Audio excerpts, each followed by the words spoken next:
मालक आज फुल निवांत उठले, कारण आज पहाटे जागच नाही. मी पण तुमच्यातलाच एक आहे, म्हणून मला पण वाटतं थोडंसं अजून झोपावं, पण जास्त झोपून काय चालणार नाही. मस्त उठून आंघोळ केली आणि टकाटक हॉटेलसाठी रेडी झालो. आईने मस्त नागलीच्या पिठाचा नाश्ता बनवला होता. नागलीच्या पापडाचं पीठ खातानाचं सुख तुम्हाला सगळ्यांना माहितीच असेल.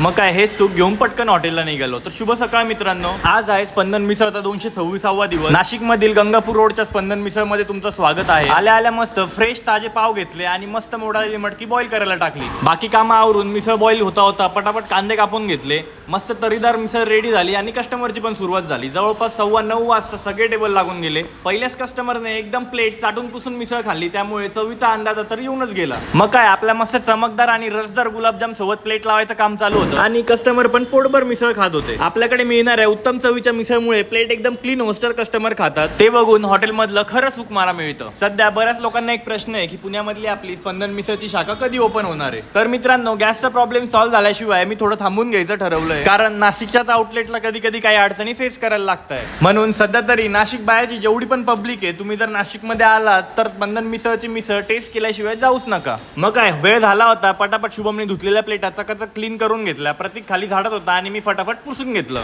आम्ही रोज किती लेट झालं तरी पण हॉटेल क्लीन केल्याशिवाय जात नाही.